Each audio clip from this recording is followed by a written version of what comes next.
Welcome back to NBC News Channel. Today, we will learn about the issue of a catastrophic turn of events in the lives of Salem's younger generation. As a romantic getaway to Paris transforms into a harrowing nightmare for Tate Black and Holly Jonas. What was intended to be a glittering escape from the pressures of home has ended in a devastating traffic accident on the cobblestone streets of the French capital, leaving two prominent Salem families paralyzed with fear and a mother plunging into absolute chaos.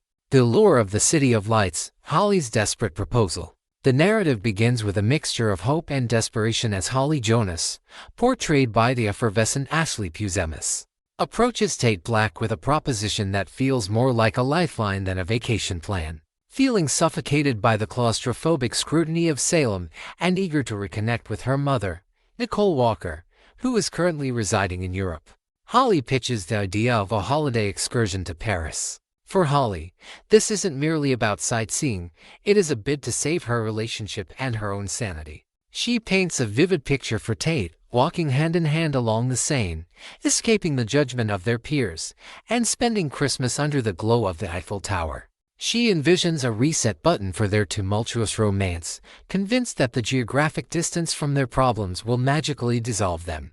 Tate's burden, the weight of family loyalty.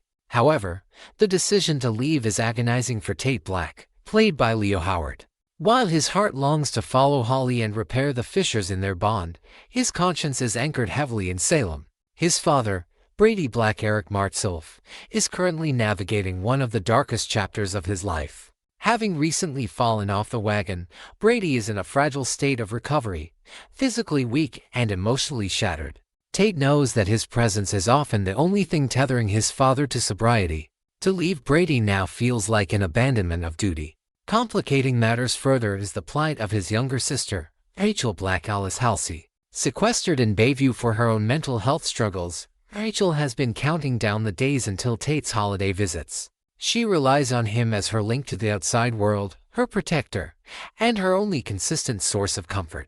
Tate wrestles with the guilt of choosing a romantic escapade over the desperate needs of a little girl who feels forgotten by the world. Ultimately, however, the fear of losing Holly pushes him to make a choice that will have catastrophic consequences. He agrees to the trip, convincing himself he will only be gone for a short while. Turbulence before the crash, or relationship on the brink. The journey to Paris, rather than being the romantic interlude Holly imagined, serves as a pressure cooker for their simmering tensions. Spoilers indicate that the conflict begins before they even land at Charles de Gaulle Airport. What starts as a minor disagreement over logistics, perhaps a missed connection or a forgotten itinerary, rapidly metastasizes into a full-blown emotional confrontation. Tate, riddled with guilt, spends much of the travel time checking his phone for updates on Brady and Rachel, making Holly feel neglected and secondary. By the time they arrive in the city, the atmosphere is toxic. Instead of embracing, they are bickering. They find themselves walking down a busy Persian boulevard at twilight, the holiday lights blurring in the mist, but their focus is entirely on their argument. Holly accuses Tate of being physically present but emotionally absent. Tate retorts that she is being selfish for demanding he ignore his family's crisis. The small disagreement the prompt alluded to has now exposed the fundamental cracks in their foundation, incompatible priorities and a lack of deep understanding. The tragedy strikes on the boulevard. It is in this moment of distraction and heightened emotion that disaster strikes. As the argument reaches a fever pitch, Holly turns to storm across a busy intersection, blind to the traffic signals in her distress.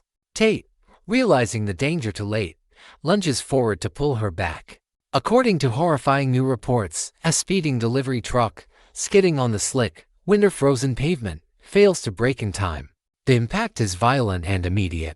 The collision sends both young lovers sprawling onto the asphalt, the sounds of screeching tires and shattering glass silencing their argument instantly.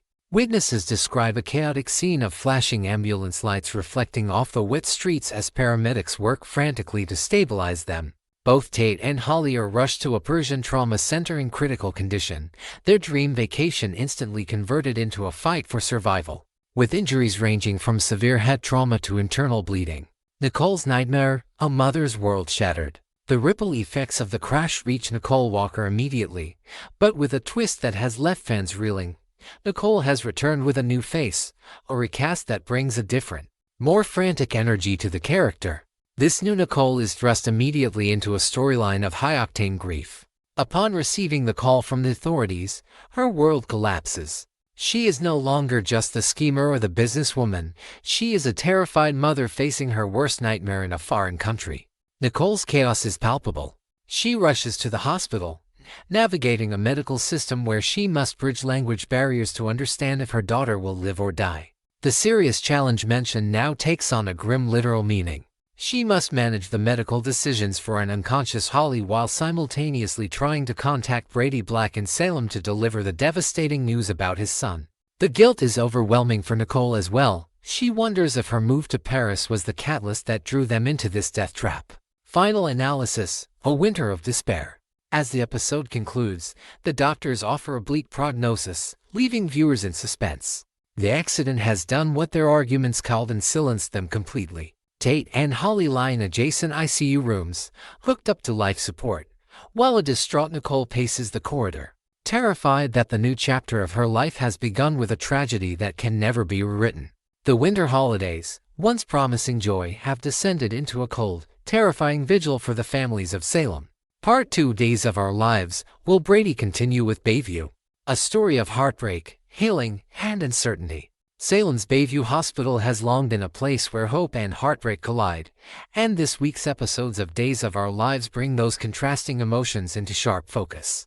Central to the drama is young Rachel, whose recent actions have left her in the care of the hospital's psychiatric unit.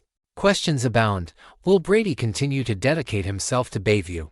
How will Rachel cope with her new surroundings? And what ripple effects will her placement have on the people who love her most? The story begins with Brady accompanying Rachel to her brand new room at Bayview. For Rachel, the experience is anything but comforting. She is reluctant, even resistant, to the idea of staying in the hospital, haunted by her past actions, including multiple incidents that endangered the lives of others. Despite the understandable fear and frustration in Rachel's demeanor, Brady approaches the situation with gentleness and patience. And like some of the harsh reactions she has faced in the past, Brady's response is calm, reassuring, and designed to make her feel safe. He reminds her that even though she is entering a structured environment for her well-being, she is not alone. Friends, family, and loved ones will continue to visit, providing a vital connection to the world outside Bayview's walls. In an effort to offer comfort and a sense of continuity, Brady gives Rachel a thoughtful gift: the stuffed baseball that once belonged to Grandpa John, a cherished memento from Brady's own childhood. This simple, tangible object carries deep emotional significance, symbolizing trust, care, and a link to family heritage. Brady hopes that the gift will serve as both a source of comfort and an anchor as Rachel begins her journey of healing. The small yet meaningful gesture intended to remind her that she is valued and loved, even in this challenging chapter of her life. Yet, despite his careful efforts, Rachel's emotions overwhelm her. She sobs, pleading with Brady not to leave, her vulnerability laid bare in a way that underscores just how difficult this transition is for her. Brady, torn between professional duty and personal attachment, reluctantly steps away, leaving Rachel's room while stopping just outside the door to glance back. His heart aches at her distress, but he knows that staying too long could hinder her progress. As Rachel calls out to him, the scene captures the raw, often painful realities of caregiving, the delicate balance between guiding someone toward independence and respecting their emotional needs. The story of Bayview intertwines with the ongoing romantic and familial drama in Salem. From afar, Gwen observes Leo and Javi as they discuss their upcoming wedding, planning to celebrate on New Year's Eve. Her expression is thoughtful, hinting at her own emotional complexities and potential involvement in their lives. This subplot adds another layer of tension, showing that while Rachel is navigating her personal crisis, the broader community continues to grapple with relationships, loyalty, and competing emotions. Meanwhile, Belle takes decisive action regarding Rachel's future. She corners EJ in his office to discuss the precarious situation. The conversation is heartfelt and urgent. Belle emphasizes the importance of keeping Rachel out of the criminal justice system, advocating for her care and rehabilitation rather than punishment. EJ, deeply fond of Rachel, responds with understanding and compassion. He agrees to support Belle's plan, demonstrating that even in a world rife with power struggles and moral ambiguity, empathy and love can guide decisions that affect the most vulnerable. Brady's narrative arc intersects once more with Marlena, who has always served as a maternal figure and moral compass in Salem. He confides in her, admitting the heartbreak he feels over Rachel's struggles.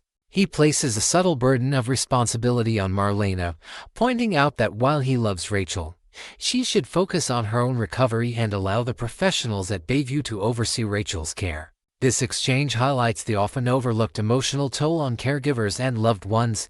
Even those with the best intentions can experience guilt, frustration, and profound sadness when helping someone through a crisis.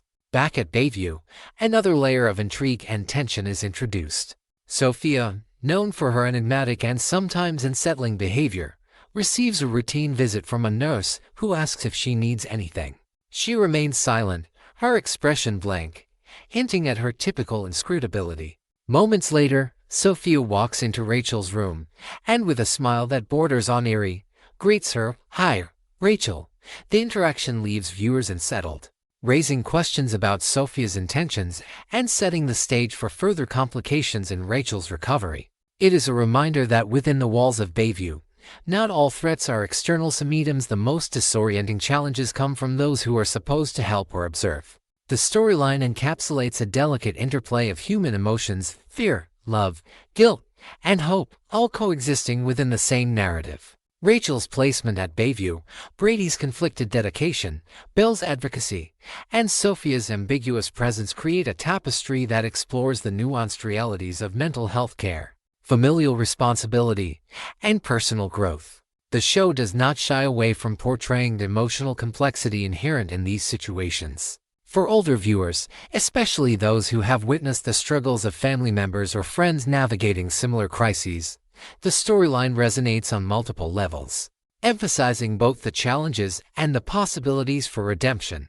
At its core, the episodes underscore a profound truth: healing and growth often require separation from familiar environments, guidance from trusted caregivers, and the difficult acceptance that love sometimes means letting go. Brady's careful balance of support and professional distance illustrates this lesson vividly. While he experiences heartbreak at leaving Rachel, he understands the necessity of allowing her to engage fully with the therapeutic process at Bayview, a process designed to help her develop coping mechanisms, build resilience, and ultimately reclaim agency over her life. As Salem's residents watch the unfolding events, viewers are reminded that every choice has consequences. Rachel's journey, while deeply personal, is shaped by a network of relationships, each with its own strengths, flaws, and motivations. Brady's dedication, Belle's advocacy, Marlena's guidance, EJ's compassion, and Sophia's ambiguous influence all converge to create a storyline rich in moral complexity, emotional depth, and human realism. These episodes illustrate that in the world of Days of Our Lives, no one operates in isolation. Every action, decision, and reaction reverberates across the community, affecting lives in ways both predictable and unforeseen.